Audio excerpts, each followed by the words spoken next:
Hello everyone, it is your boy Winster, and I am back at it again with another video. Today we are doing another deck profile, but before we jump into today's video, I do want to wish you a very happy 2024.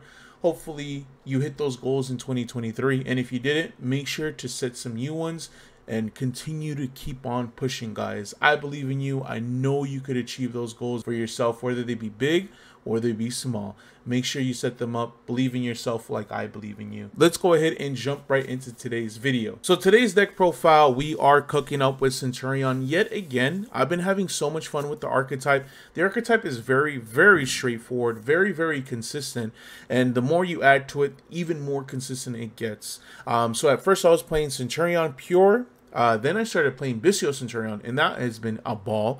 And now added a third engine playing Centurion, Bystial, and Horus. There has been some changes on the Bystial ratio, so I'll make sure I'll touch base on everything, and I'll try to give a little bit of a breakdown as we're going through. But guys, do not forget to hit that subscribe button and turn on the notification bell. Let's jump right to it. So quick disclaimer, I am recording this on New Year's Eve. You know, the grind never stops. We're going to be partying later tonight, drinking some champagne, drinking some liquor. You know, we're going to have a good old time. Keep in mind there's going to be some fireworks in the background, so those are the pops that you guys are going to be hearing. One just literally went off. I don't know if you guys heard that, but let's jump right into the deck profile. So our 1-card starters are going to be 3 copies of Primera, honestly the best normal summon in the entire deck. Searches out any Centurion card, and it's a light, and it's the tuner of the deck.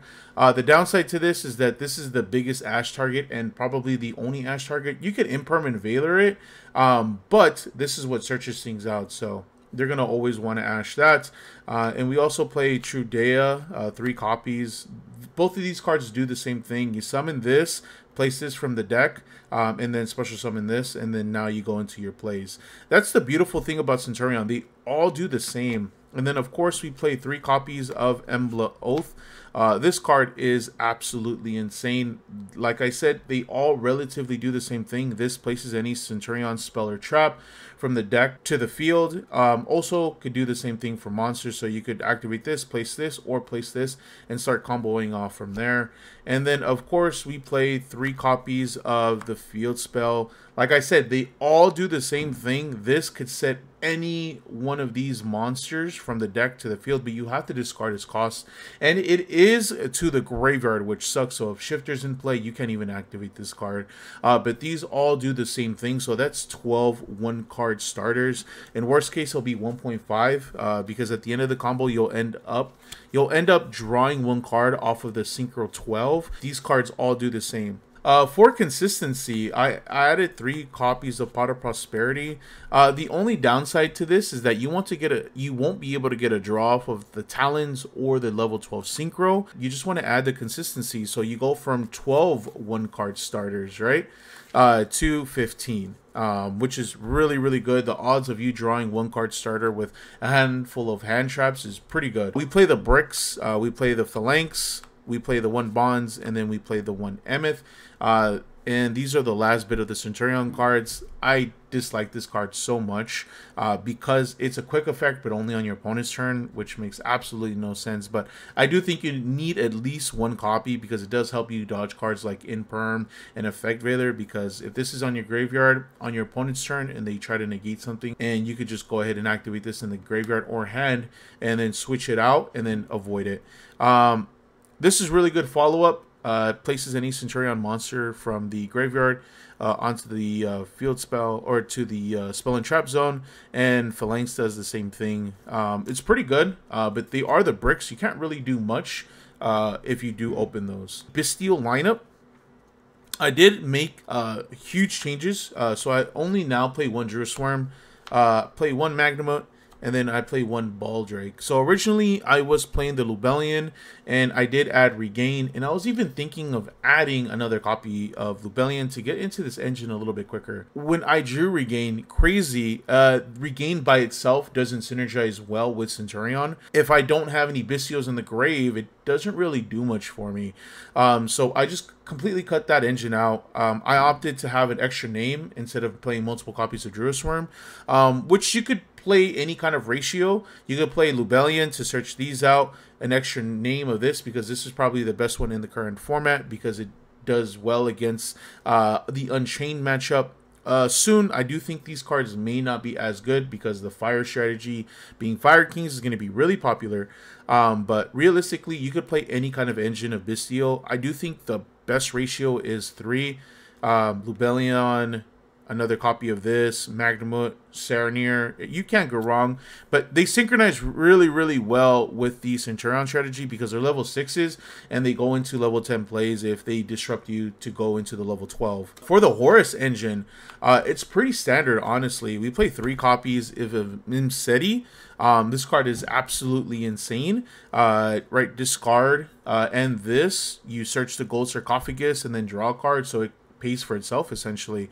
The other Horus monsters that I am playing is the one Happy.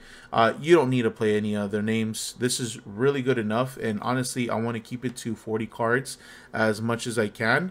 For the rest of my Horus engine, like I said, pretty straightforward in that QCR. I pulled this, and then we play 2 copies of the King Sarcophagus. This card is insane, right? You discard that, and then any other card, search this.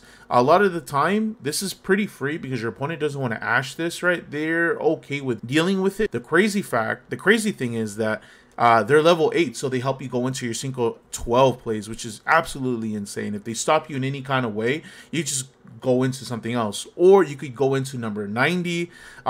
There's so many things that the Horus engine really brings to the deck. For the non-engine, I played 2 copies of Triple Tactics Talons. This card is absolutely insane. I was playing 3, but I felt like I was breaking a little too much, so 2 is just enough.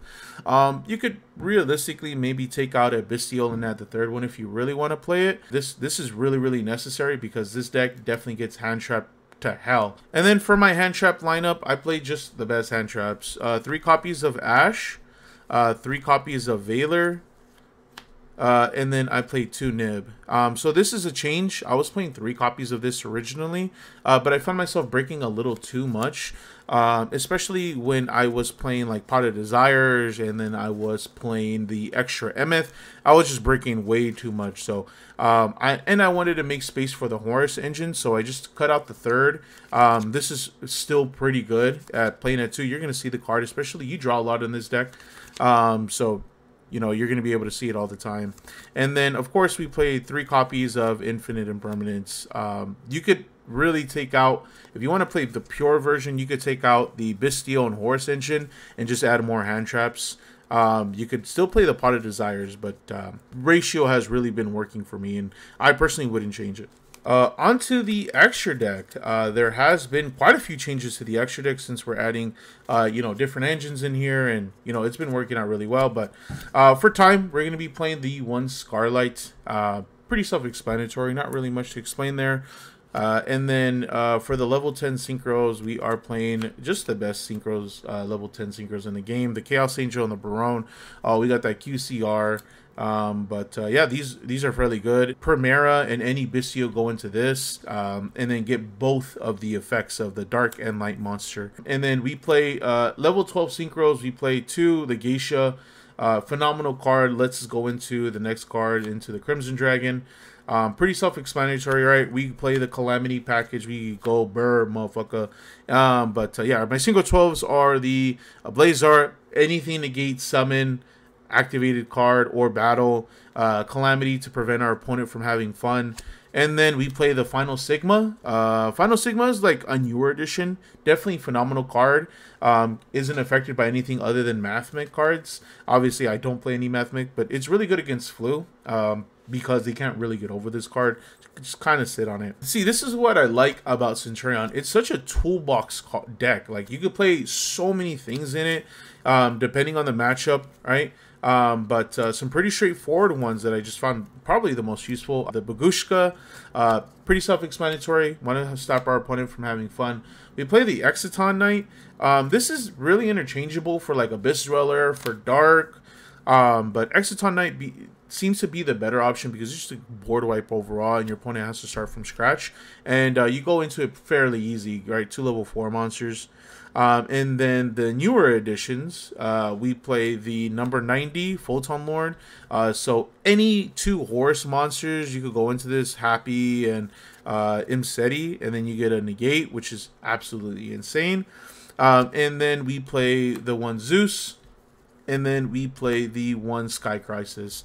A lot of these are just some of the best in the game right now, so it's just pretty straightforward on why you would play these, right? Board wipe, and then start bringing our opponent, and then just spin back a card, and then you can just exceed summon over all of this, really. And then the last card that I'm playing in the extra deck is going to be the SP Little Knight. Okay, guys, so that is going to be it for today's video. Let me know what you guys think.